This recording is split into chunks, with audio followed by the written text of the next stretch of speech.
Welcome to the Deep Dive, the show where we slice through the noise, distill the most important ideas from a stack of compelling sources, and give you the shortcut to being truly well-informed. That's right. Today, we're cutting right to the heart of what makes businesses not just survive, but actually thrive in what is, let's face it, a brutally competitive world. Absolutely. We're plunging into a really foundational text for anyone navigating the strategic landscape. Hamilton Helmer's 7 Powers, the Foundations of Business Strategy. A fantastic book. And just to set the stage, here's a quote from none other than Netflix co-founder Reed Hastings, who actually wrote the foreword. He says, "The forces of competition are just incredibly strong. Everyone is trying to eat your lunch, and if you don't read 7 Powers, you're going to die a lot sooner." Wow. That's pretty stark, isn't it? It really is. And it perfectly encapsulates why Helmer's work is so vital. What he's managed to do in 7 Powers is just distill like 3 decades of incredibly rich experience as a business advisor, an active equity investor, a teacher into this really clear framework. Yeah. It shows you the core types of strategic power, how to spot them, how to build them, and crucially, how to defend them against that relentless competition Hastings warns about. Right. It reminds me of what Mike Moritz from Sequoia Capital said, something like, making a small number of decisions wisely is far more important than making a lot of decisions correctly. Oh, that's good. Yeah. And that's really the essence of what we're diving into today. Yeah. How to make those few wise decisions count. Exactly. And for you, our listener, this book, it really is a shortcut to being well-informed about these persistent, almost unassailable sources of competitive advantage. It's just packed with insights you can genuinely turn into real-world action. Definitely. Whether you're building a startup or leading a division in a big company, or maybe just trying to understand the giants around you. So the central question we're grappling with today is pretty fundamental. What truly makes a business durably valuable and successful over the long term, despite that intense, unrelenting competition Reed Hastings just, laid out for us? Well, our mission in this deep dive is really to unpack Helmer's foundational framework. First, we'll need to define what he actually means by power. It's a very specific term in his lexicon. Okay. Then we'll take deep dives into 3 of the most illustrative of the 7 types of power he identifies, really breaking down their unique benefits and barriers. Benefits and barriers, got it. And finally, we'll explore the crucial dynamic processes, how businesses actually acquire and build these powers. We'll offer a glimpse into all 7 types and, importantly, when they can be established. So not just what they are, but how you get them. Exactly. We're going to show you not just what these powers are, but how they dictate success in the real world. Okay, so with that stark warning about competition ringing in our ears, the question becomes, what is this power Helmer talks about, the thing that makes a business durably valuable? And I guess, how did he even arrive at this crucial framework? Yeah, his journey is pretty interesting. He spent decades, like I said, in the trenches, advising, investing, teaching, and he was always looking for a strategy framework that was, as he puts it, simple but not simplistic. Simple but not simplistic. That sounds like a tricky balance. It's a really high hurdle because, if a framework isn't simple, you can't remember it, right? You can't use it day to day when you're making quick decisions. Right, it just sits on a shelf. Exactly. But if it's too simplistic, you risk missing those absolutely crucial, maybe subtle elements that actually determine success or failure. And Helmer really emphasizes that true strategy isn't about these slow, ponderous annual planning cycles or just handing off problems to outside consultants. Yeah, the big binder approach. Totally. He says it's about developing a prepared mind right there on the ground within the organization, ready to identify and seize those fleeting high-impact opportunities. He actually echoes Louis Pasteur's famous line, "Chance only favors the prepared mind." Ah, I like that. Yeah, it's about being ready when those rare high-flux moments arrive that can fundamentally reshape your whole trajectory. So if strategy isn't just about endless planning meetings, what is it, really? Maybe we can break this down with that compelling example Helmer uses. Intel. Oh, the microprocessor versus memory story. Yeah, that's perfect. Right, their dramatic success in microprocessors versus their equally dramatic failure in computer memories. I mean, both were in large, fast-growing semiconductor markets, right? And Intel was a first mover in both. Yeah, they brought all their considerable managerial, technical, financial prowess to both businesses, seemingly similar starting points. But microprocessors soared to, $150 billion market cap, while memories eventually went to 0? How does that happen? This is exactly where Helmer introduces his crucial definitions. He defines strategy with a capital S as the study of the fundamental determinants of potential business value. Okay, so the big picture thinking. The grand quest, basically, to understand what truly creates enduring value and then guide businesses in creating it. Then there's strategy, with lower cases, which he defines as a route to continuing power in significant markets. And this, he says, is the mantra-like, a concise summary of what you should always be aiming for strategically. A route to continuing power in significant markets. Okay. The mantra. And the Intel example just perfectly illustrates this distinction. Why did one succeed and the other fail, despite having so many shared advantages? The difference was power. Helmer defines power very specifically as the set of conditions creating the potential for persistent differential returns. Persistent differential returns. So making more profit than your competitors and doing it year after year. Exactly. Think of it as the business world's holy grail, because it's what truly stops rivals from just copying you and erasing your profits. It's what inhibits competitive arbitrage, that relentless force that usually drives down returns to, mere survival levels. To the bottom. Power is how you avoid that. It's how you build a lasting, defensible, competitive advantage. Okay, so if power is the key to those persistent differential returns, how do we actually quantify its impact on a business's value? Mm. Helmer gives us a mathematical link, right? The fundamental equation of strategy. Yes, he does. And it's surprisingly elegant, really. The equation is MPV equals M0 times G times S times M. Okay, let's break that down. Right. So M0 is the current market size. Yeah. Pretty straightforward. G is the discounted market growth factor, basically. How much the market is expected to grow, adjusted for time value of money. Okay, market size and growth. That makes sense. Together, those two, M0 and G, capture the idea of significant markets from the mantra. You need a big growing pond to fish in, essentially. Right. Now, S stands for your long-term market share, and M represents your long-term differential margin. Differential margin. So that's your profit margin above what you need just to cover your costs, including capital costs. Precisely. Your net profit margin in excess of your cost of capital. And these two terms, N's and M, are what capture the continuing power part of the mantra. Ah, okay. So the equation links market potential, M0 Xi, with the company's ability to capture and sustain value through power. Exactly. And the really big takeaway from this equation, true business value doesn't just come from being big or growing fast. It comes from having power that S and M, which guarantees those returns stick around for the long haul. Persistence. Persistence is absolutely crucial. Helmer emphasizes this again and again. The vast bulk of a business's value doesn't come from a few good quarters or even years. It comes from returns way out in the future, those out years, sometimes decades ahead. That makes sense from an investor perspective, too. They're valuing future cash flows. Totally. Power means durable differential returns. It establishes what Helmer calls an unassailable perch that's immune to competitive onslaught. That's what smart investors are looking for, far beyond just the next quarterly report. Okay, this is clicking. It's about identifying those big, growing markets, and then asking, how much share can we realistically lock down? And what kind of sustainable, above-average margins can we command, specifically because of our power? You got it. And what really solidifies this for me, and where Helmer's framework gets incredibly insightful, is his insistence that every single type of power must have two simultaneous components. You can't have one without the other. Exactly right. This is fundamental. First, there's the benefit. This is some condition that materially improves your cash flow. Could be reduced costs, could be enhanced pricing power, maybe even decreased investment needs. Okay, the good stuff. The reason you make money. Right. And many businesses achieve this, They cut costs, improve products, find efficiencies. And this is the key, that alone is not enough for power. Right, because competitors can just copy it eventually. Precisely. So the second and much rarer component is the barrier.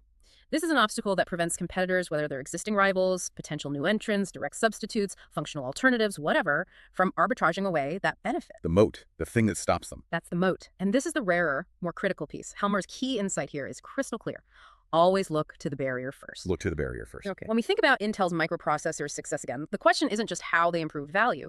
It's why decades of strong, capable competition like AMD couldn't simply copy them or undermine those improvements. That was the barrier at work. It's about building that defensible moat around your valuable asset. Okay, so to make these concepts more actionable, Helmer provides a framework, right? The 7 powers chart.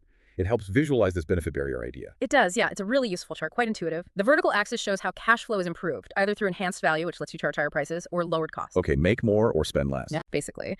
And the horizontal axis categorizes why competitors fail to arbitrage away that benefit.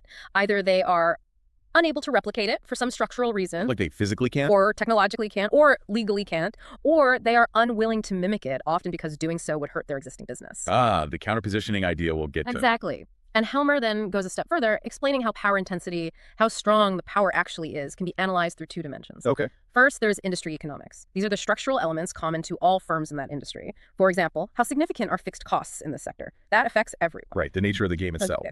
Second is competitive position. This is a firm's specific standing relative to its competitors within that industry structure. Like, how big are you compared to the next guy, your relative scale? So the game and your position in the game. Precisely. Both of these dimensions must be understood independently, and importantly, both are fair game for strategic initiatives.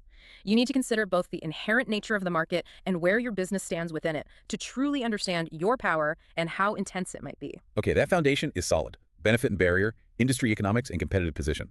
Let's bring it to life now by diving into some of Helmer's key static powers, meaning what makes a business durably valuable at a single point in time. Sounds good. Let's start with one you hear about all the time, but maybe it's not always understood in its true strategic depth. Scale economies. And for this, wow, what a revolutionary example in Netflix. Netflix's journey here is truly, truly illuminating. Initially, you remember, they had tremendous success with their DVD by mail service. Oh yeah, the red envelope. The red envelopes. And that business, interestingly, had its own power counterpositioning against Blockbuster, we could argue. But Netflix's management, Reed Hastings and crew, they recognized that DVDs were ultimately a transitional technology. Right, they saw streaming coming. They did. They pivoted quickly to streaming, which at first seemed like a strategically separate business. And honestly, it felt like it had diminishing barriers. It felt like almost anyone could set up a streaming service back then. That didn't bode well for durable value. Right. So where did the breakthrough come from? How did Netflix build real durable power in streaming. It wasn't just being first, was it? No, it wasn't just being first. The crucial insight for Netflix didn't fully crystallize until around 2011, actually 4 years after they started streaming. That's when Ted Sarandos, their chief content officer, realized the company absolutely needed to secure exclusive streaming rights. Exclusivity. Okay. This led to a truly radical move in 2012 with House of Cards, where they committed massive resources to original content. And this decision fundamentally transformed content costs. It turned what was traditionally a huge variable cost for broadcasters and cable channels, Paying per show, per viewer, essentially. right, or based on licenses tied to viewership. Yeah. It turned that into a fixed cost item for Netflix. That was the absolute game changer. Okay, so how does making content a fixed cost relate specifically to scale economies? Well, scale economies, the definition is a business in which per unit cost declines as production volume increases. The more you make, the cheaper each one gets. Exactly. The benefit for Netflix was immediate and substantial, dramatically lowered costs per subscriber. Think about it. If they paid, say, $100 million for House of Cards, a big bet back then, Huge bet. and they had 30 million global customers, the cost per customer for that premium exclusive content was only about $3 and change for the year. Okay, manageable. Now imagine a competitor, maybe Hulu or someone else at the time, with only, say, 1 million subscribers trying to offer the same caliber of original content. They'd have to pay $100 per subscriber for the same show. Ouch. That kills your margins. It cripples their P&L. This created what Helmer calls a competitive cul-de-sac for challengers. The barrier here is the prohibitive cost of gaining share for rivals. They just can't afford to play at the same level. Exactly. Smaller firms trying to offer a comparable product would either suffer from those dramatically higher per unit content costs, or they'd have to offer less compelling content, maybe older library stuff, or charge much higher prices. Yeah. Either way, they'd likely lose customers to Netflix. Right. This is very similar, actually, to what happened with Intel's microprocessor business against AMD for decades. Intel could use its superior cost position, built on scale, as this defensive redoubt, making it incredibly expensive for AMD to try and catch up. And scale economies aren't just about fixed costs like content, right? There are other sources. Oh, absolutely. Beyond fixed costs, scale economies can arise from various other sources. Things like volume area relationships. Think bulk milk tanks, where a bigger tank holds disproportionately more milk for the surface area, making it cheaper per gallon to store. Distribution network density is another big one. Helps companies like UPS or FedEx deliver more packages per mile driven as their network gets denser. Learning economies, where your efficiency improves the more you produce something over time. And purchasing economies, like Walmart, leveraging its immense size to get better prices from suppliers than smaller retailers can. And Helmer gives us a way to quantify this advantage, right? The surplus leader margin, or SLM. You mentioned industry economics and competitive position before. Yes, the SLM for fixed cost scale economies conceptually breaks down into those two components. The first part indicates the relative significance of fixed costs in the company's financials. How much do fixed costs matter in this industry? That's the scale economy intensity, which is a dimension of industry economics. Okay, how important fixed costs are. The second part shows the degree of the leader's sales advantage over the follower. How much bigger are you? That's the scale advantage, which is a dimension of competitive position. Your relative size. Exactly. And for power to truly exist, for that SLM to be significant, both of these terms must be significantly positive. It's not enough just to be big if fixed costs are trivial, and it's not enough for fixed costs to be huge if you don't have a meaningful size advantage over rivals. Got it. Both need to be there. And Netflix, they launched this brilliant two-pronged assault. Their radical move into originals and exclusives drastically changed the industry economics by making premium content a huge fixed cost. And simultaneously, their aggressive early rollout and rapid global subscriber growth gave them a massive scale advantage. If they had just accepted the existing variable cost structure for content, power in streaming would likely have remained elusive. That's a fantastic illustration. Okay, let's move to the next one.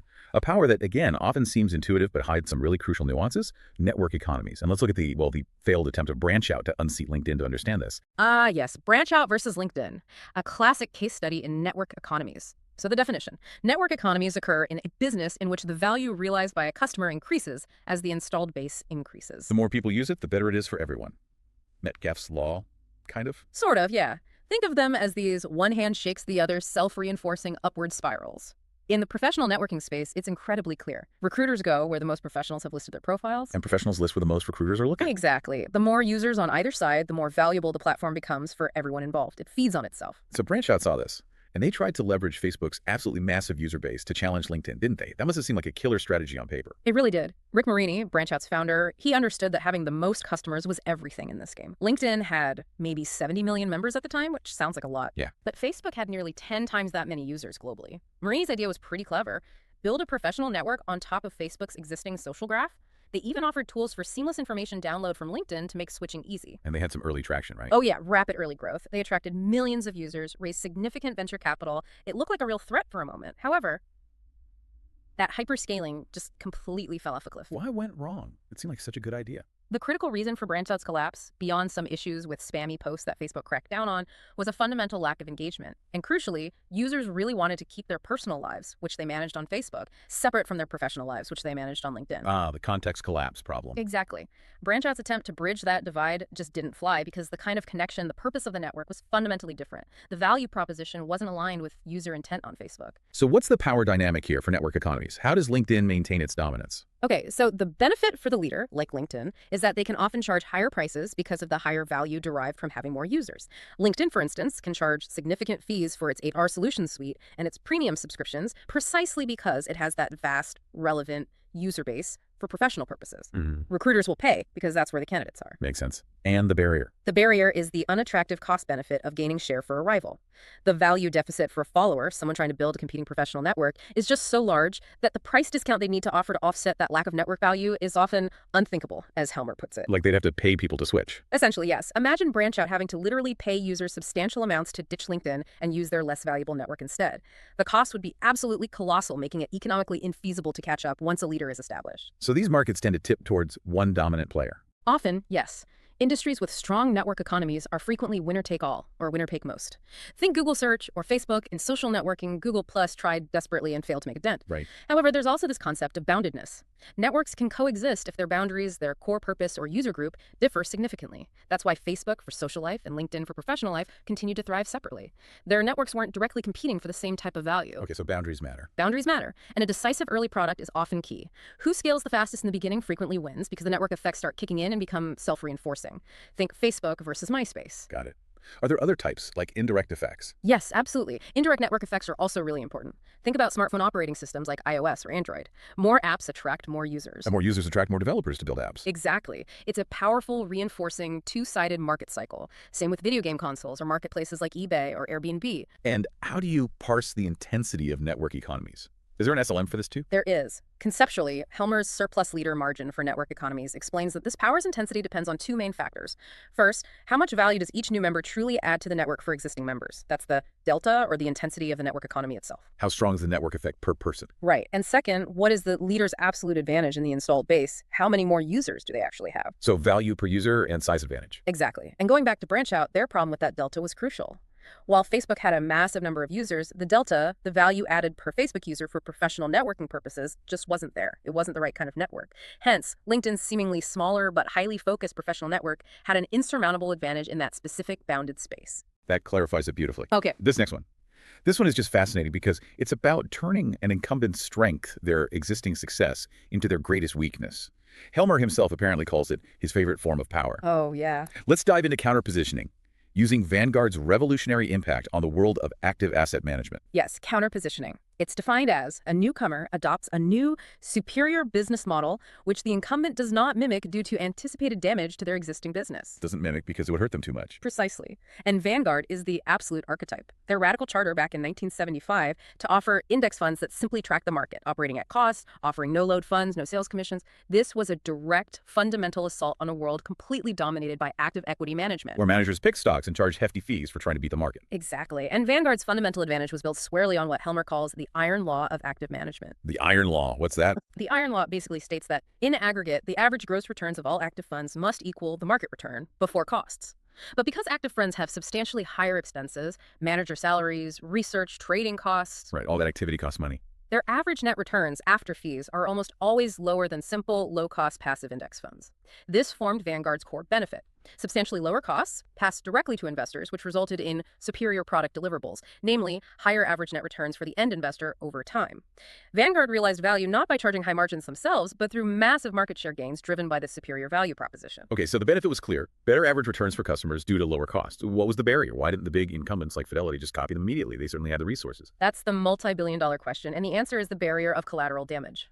Fidelity, a true powerhouse in active management back then, absolutely could have mimicked Vanguard and launched their own low-cost index funds very early on. So why didn't they? Because they looked at their highly attractive, incredibly profitable active management franchise, their star managers, their higher fee structures, and they calculated probably quite rationally at the time, that the more modest returns and much lower fees associated with passive index funds wouldn't come close to offsetting the profits they would lose from cannibalizing their flagship active products. Ah, the cannibalization problem. Sacrificing current profits for a less profitable future, even if it's the right long-term move. Exactly. It was irrational but ultimately fatal in terms of market share business decision not to mimic the challenger aggressively. They chose, effectively, to protect their existing, highly profitable cash cow, even as Vanguard slowly but surely ate their lunch over decades.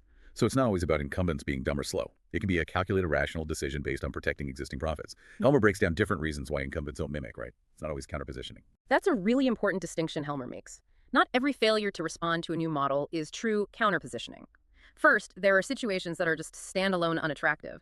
Kodak's failure to embrace digital photography is the classic example here. Right, everyone points to Kodak. And while Kodak's film business certainly had power, digital photography as a business just wasn't inherently attractive for Kodak. They had no power in semiconductors, the key component. They saw the digital camera market rapidly commoditizing.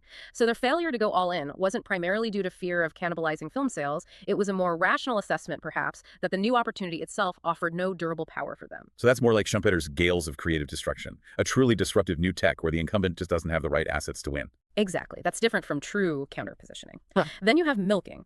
This is where the new approach is potentially promising on its own, but the incumbent calculates that the revenue decline from cannibalizing their existing profitable business outweighs the potential gains from the new one, at least for a while. So they deliberately choose to milk the old business. Right. Disney holding back its Disney Life streaming service from the U.S. market for a time because of its existing highly profitable cable TV agreements is a good example. They chose to milk those lucrative cable deals rather than disrupt them too quickly with their own streaming offering. That's a rational choice, delaying the inevitable, perhaps. Okay. What else prevents incumbents from mimicking? Third, there's the history slave scenario. This one is all about cognitive bias. Incumbents often just undervalue the new approach because it's novel, it's uncertain, and they're so deeply embedded in their own successful existing business model. Like that new thing will never work. Pretty much. Ned Johnson, the legendary leader of Fidelity, famously asked back then, why would anyone settle for average returns, referring to index funds? This cognitive bias, this belief in their own superiority, can prevent them from making an objectively favorable investment in a new model simply because they don't truly believe it's superior, despite the evidence. Fascinating. Human psychology playing a huge role. Absolutely. And finally, there's job security, which falls under agency issues. This is where the CEO or the key decision maker's personal incentives are misaligned with the long-term value of the company. How so? Well, adopting a new disruptive model might create significant internal turmoil. It might impact their own compensation tied to the old model's success, or could even threaten their position if things go wrong initially. So they might avoid making the necessary changes, even if it's the rational thing for the overall business long-term, just to protect their own interests. Wow. So it's this really complex interplay of economics, cognitive biases, and organizational incentives that creates the barrier in counterpositioning.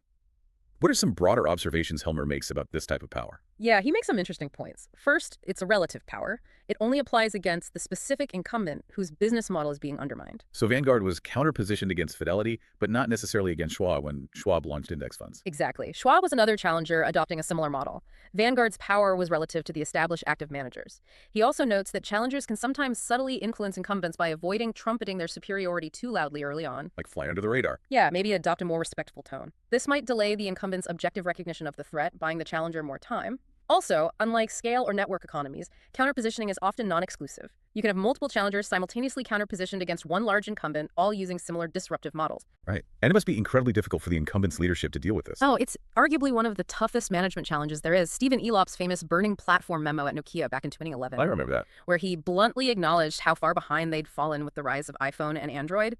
It perfectly captures the immense frustration and paralysis that can set in.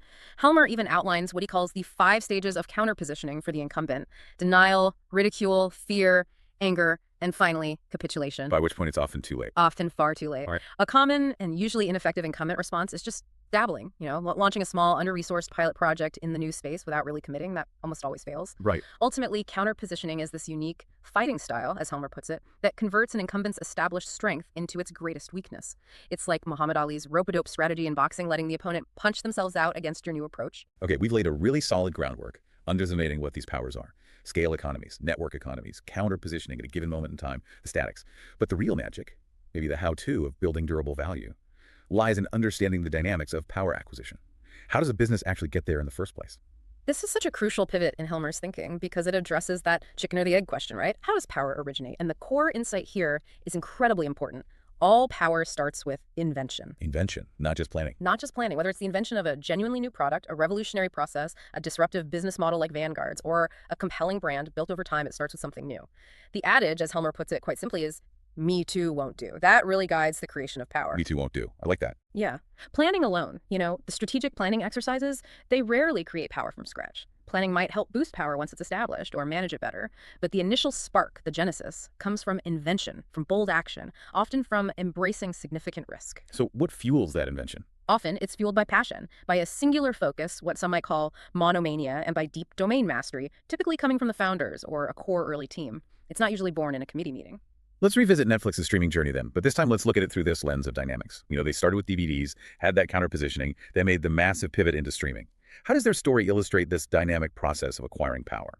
Netflix's journey is a fantastic example of what Helmer calls crafting strategy rather than rigid top-down design. They started investing pretty modestly in streaming back in 2007, right? Just testing the waters. Yeah, it was just a feature initially. Exactly. Then they gradually scaled up their commitment as things changed, as device ubiquity increased, streaming boxes, smart TVs, as they were able to make better content deals, as they refined their back-end technology. But Helmer makes a really critical point here about operational excellence. Okay. Well, operational excellence, having a great user interface, a sophisticated recommendation engine, efficient IT infrastructure is absolutely essential for competing. It is not strategy by itself in a static sense. Because it can be copied eventually. Because it can often be mimicked by determined competitors over time. Netflix famously outsourced its entire IT infrastructure to Amazon Web Services, for example. Anyone could do that. These things alone don't assure those persistent differential margins that define power. So where was the strategic breakthrough, the power creation moment in their streaming dynamics? The strategic breakthrough for Netflix, the true power creation, came when they tackled the fundamental problem of content differentiation and cost structure.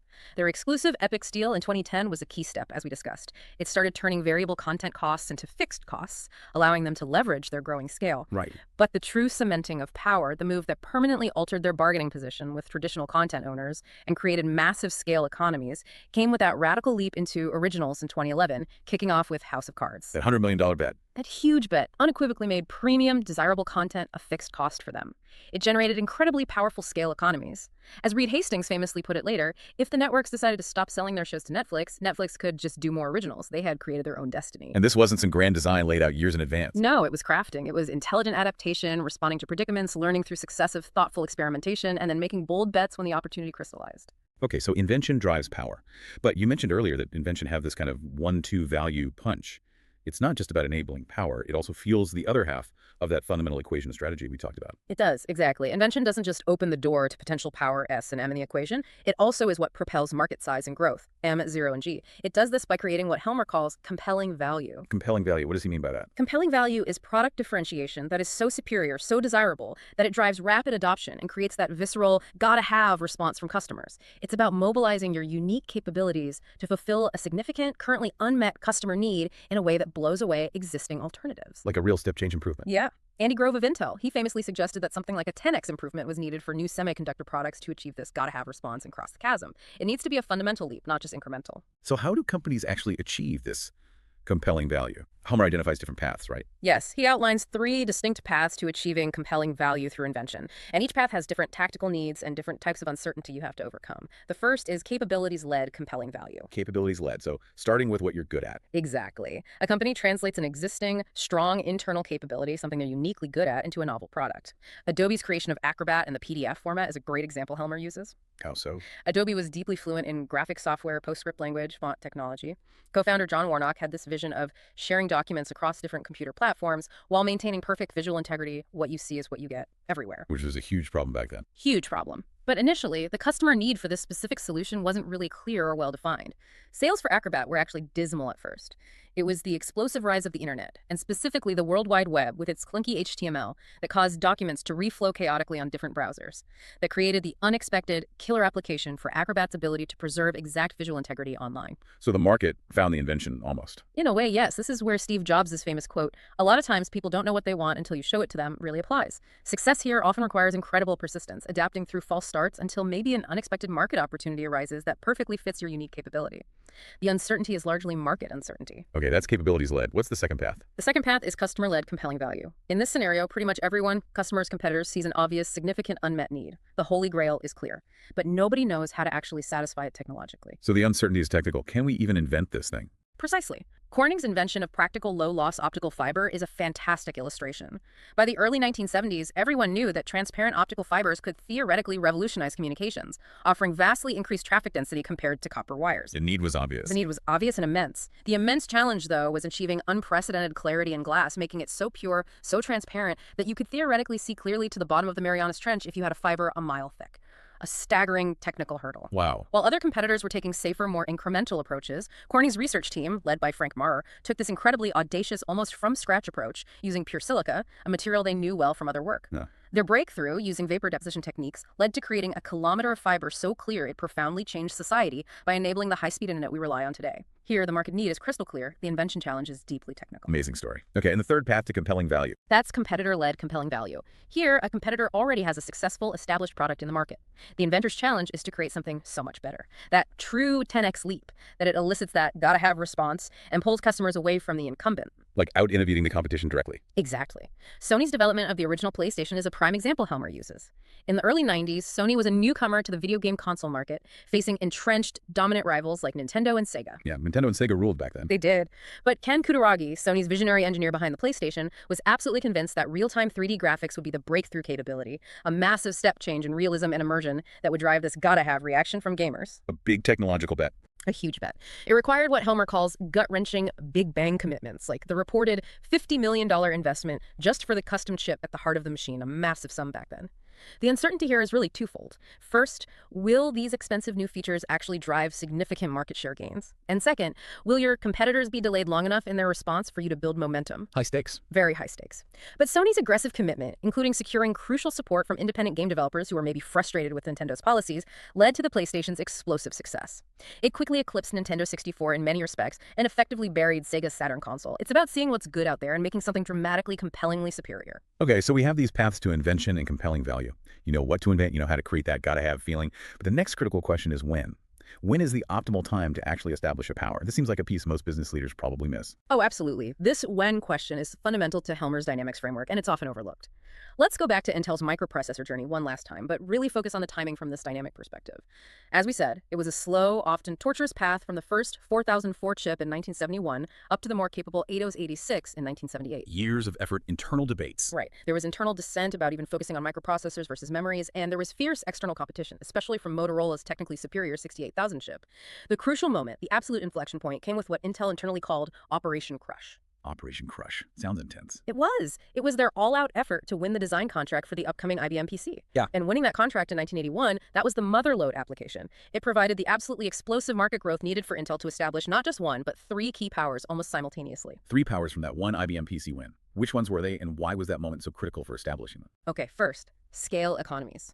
The massive volumes driven by the IBM PC's runaway success allowed Intel to prorate the huge fixed costs of chip design and, crucially, factory design and fabrication, fabs, over an immense number of units. This scale also allowed them to be early, aggressive movers in adopting expensive new lithography technologies, constantly driving down their unit costs faster than competitors could keep up. Okay, scale economies make sense with huge volume. What else? Second, network economies. This was subtle but incredibly powerful. Early killer PC applications like the spreadsheet program Lotus 123 and the operating system MS-DOS were programmed specifically for the Intel processor architecture, the x86 instruction set. Ah, so software compatibility became key. Hugely key. This meant that other PC makers who wanted to run this essential software, the famous IBM compatibles or clones, had to use Intel-compatible chips, either from Intel or later licensed second sources like AMD. This created a critical tipping point. The value of using an Intel chip increased dramatically as the installed base of compatible applications and users exploded. A classic network effect, driven by software. Yeah. Okay, and the third power. The third was switching costs. Once users, both individuals and businesses, invested time and money in software programs and created data files on an Intel-based machine, the cost and effort involved in switching to a non-Intel compatible machine, like an Apple Macintosh or something else, became significant. The hassle factor. The hassle factor, exactly. Redoing work, learning entirely new software, migrating data, it all created a powerful lock-in effect. The benefit for Intel was customer stickiness, and the barrier was simply the significant cumulative cost and disruption for customers if they tried to leave the Intel x86 ecosystem. Wow. So scale, network effects, and switching costs all really ignited by that IBM PC takeoff. Ignited and established during that critical period. Helmer argues forcefully that this takeoff period, which he generally characterizes by explosive growth, maybe 30–40% or even higher unit growth per year, is the absolutely critical stage for establishing these three specific powers: scale economies, network economies, and switching costs. Why then? Why is that explosive growth phase so important? Because it's during that period of high flux, rapid change, and market uncertainty that competitive arbitrage competitors figuring out what you're doing and effectively copying it inevitably lags. The market is moving too fast. This lag allows a leader like Intel to achieve differential customer acquisition on favorable terms, building up that relative scale or installed base advantage before competitors fully react or before the market structure solidifies. So you grab the lead while everyone else is scrambling. You grab the lead and cement your power while the cement is still wet, so to speak. If Intel had missed that IBM PC opportunity, if IBM had chosen the Motorola chip instead, Helmer argues Intel's power prospects would have dimmed considerably. They might have just become another low-margin semiconductor component company, not the dominant force they became. And he warns about companies that look successful during takeoff but haven't built power, right? The false positive. Yes, that's a huge warning. Companies experiencing explosive growth can look incredibly successful, attract lots of investment and media attention. But if they haven't simultaneously used that growth phase to establish one of these takeoff stage powers, that success can be fleeting. As soon as growth inevitably slows down, competitive arbitrage will catch up, margins will get squeezed, and the company might find itself in trouble. Like Apple with the Apple II versus the IBM PC clones. That's a great example he uses. Apple ran that confident, almost smug, welcome IBM seriously ad in the Wall Street Journal when the IBM PC launched in 1981. But Helmer argues Apple completely misunderstood the nature of power attainment in the takeoff stage. It becomes a brutal race for relative scale and establishing network effects or switching costs, and often only one or maybe two players emerge with lasting, significant power from that phase. Apple, despite its early lead with the Apple II, didn't secure the kind of ecosystem power Intel did during that critical PC takeoff. Okay, so understanding these time windows is absolutely crucial. It's like there's a strategic clock ticking. Helmer parses this clock for power acquisition into three distinct stages of business growth, right? Yes, he does. It's a really useful way to think about timing. Stage 1, origination. This is the period before sales really take off rapidly. Think of Intel's efforts before the IBM PC win, developing the early chips, finding niche applications. Okay, the early days. Stage 2, takeoff. This is that period of explosive growth we just discussed, typically defined as being well above 30–40% unit growth per year. The market is expanding incredibly rapidly, there's lots of flux. The whirlwind phase. Exactly. And stage 3, stability. This is when growth has slowed down below those explosive levels, although it can still be quite considerable. The market is maturing, the landscape is becoming clearer, less chaotic. It's important, as Helmer notes, to distinguish these stages from typical product life cycle stages like introduction, growth, maturity, decline. His stages are specifically defined by the rate of business growth and the degree of market flux, because that's what determines the window of opportunity for establishing different types of power. Right. So the key is mapping the types of power to these specific stages. When can you realistically establish each one? That's the core of the power progression framework. When we map the 7 powers to these 3 stages, we're really asking the question, when must the barrier associated with that power be established? Because remember, invention might provide the benefit early on, but it's locking in the barrier that makes the power persistent and truly valuable. Okay, so let's walk through it. What powers are typically established during stage 1, origination? During origination, before that explosive takeoff, 2 powers typically become available. The first is cornered resource. Cornered resource, like owning something unique nobody else can get. Exactly. It means having preferential access to a highly coveted asset. Could be talent, intellectual property, a physical resource, a key relationship on uniquely attractive terms. The benefit is obviously that unique access. The barrier is that the asset is protected by fiat, meaning by rights, by law, or by some form of exclusive control that competitors cannot easily circumvent. Examples. Intel managing to reacquire the exclusive microprocessor rights from their early customer Busicom before the huge value became apparent is a classic example. The unique brain trust of animation talent that Pixar assembled early on. Drug patents are a very common form, owning the rights to the only viable diamond mine in a region. These resources are locked in early because their unique value needs to be secured from the start, often through legal means or exclusive contracts, before the market fully recognizes their potential and arbitrages away the preferential access. Okay, cornered resource and origination. What's the other one? The other origination stage power is counterpositioning, which we discussed in detail. Right, Vanguard versus Fidelity. Exactly. The new superior business model has to be developed and launched before the takeoff phase really gets going, because it's the adoption of the superior model by customers that creates the challenger's takeoff, while simultaneously creating that collateral damage barrier that paralyzes the incumbent.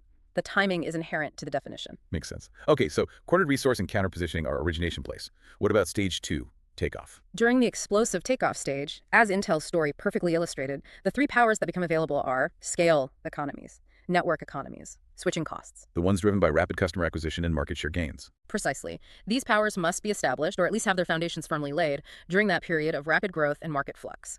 If you miss that window, the opportunity often disappears because as the market stabilizes, it becomes prohibitively expensive and difficult to gain the necessary relative scale, installed base, or customer lock-in required for these powers to become truly effective barriers. So you snooze, you lose, basically, during takeoff. Pretty much, yes. The window for establishing these specific powers is often tied directly to that high growth phase. Okay. And finally, stage 3, stability.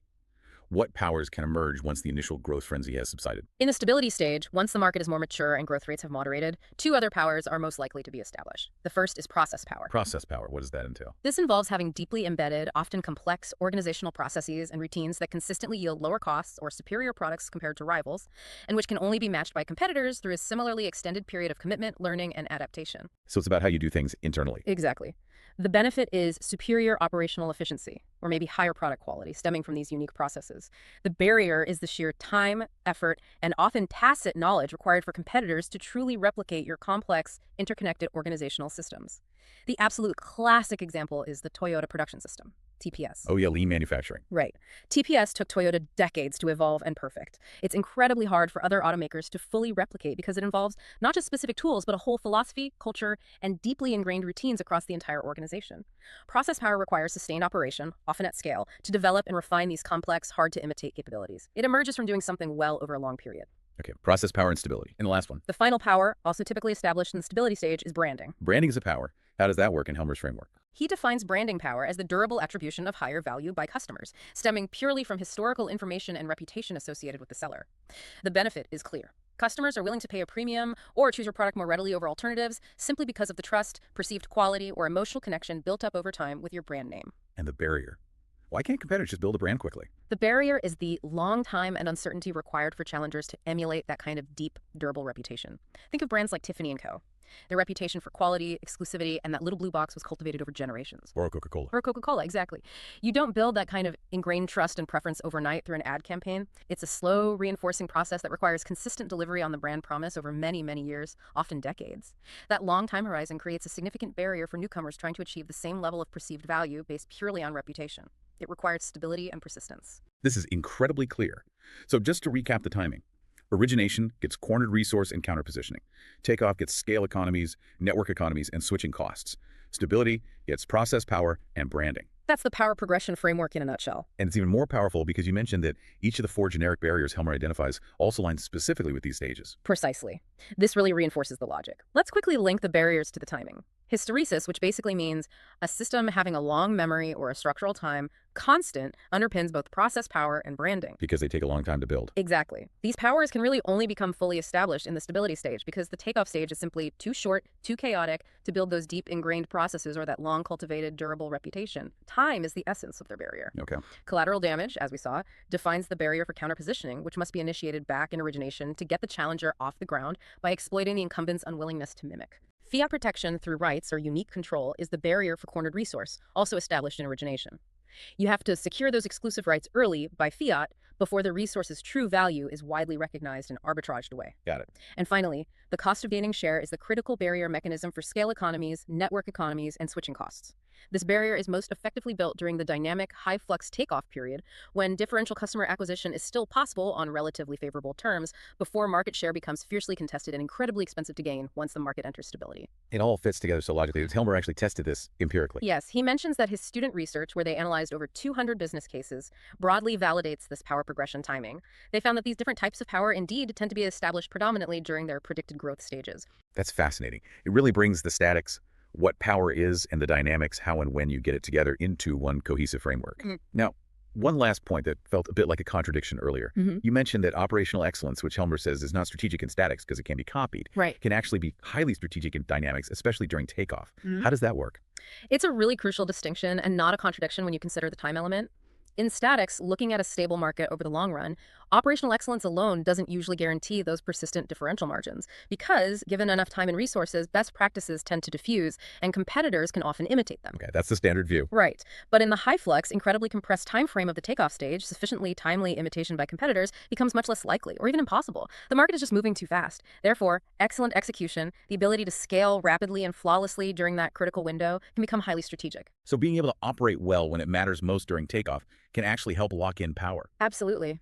Consider Apple's trajectory again in the early PC wars. The Apple III, which was released just before the IBM PC, was unfortunately an operational disaster due to significant manufacturing and design reliability issues. Yeah, it had a terrible reputation. Terrible. This operational shortcoming caused Apple to essentially fumble the takeoff period in the business microcomputer market, preventing it from achieving the kind of dominance and ecosystem power that Intel managed to seize, partly through superior execution during that same crucial window. And conversely, Intel's Operation Crush. Operation Crush was an intense, aggressive, incredibly well-executed operational and sales effort driven hard by Andy Grove's leadership.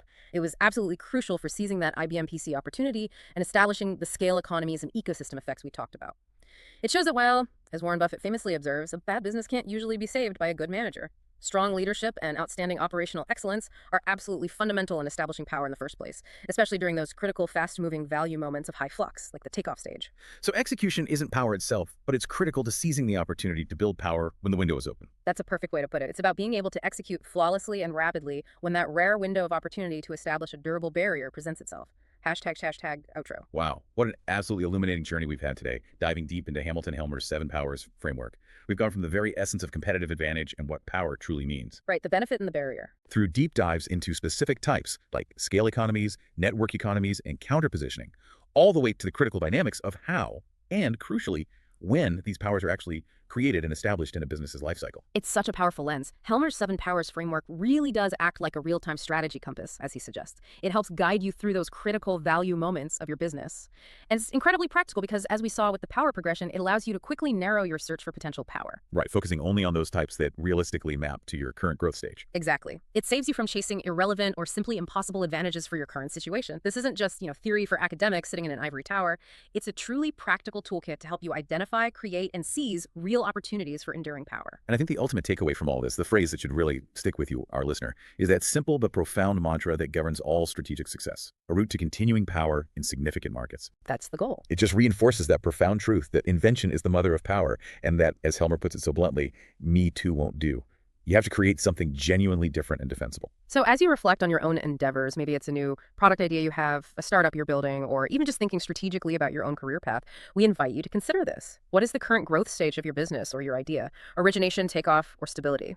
And based on that, which of the 7 powers might represent your unique path to creating truly enduring value in a competitive world?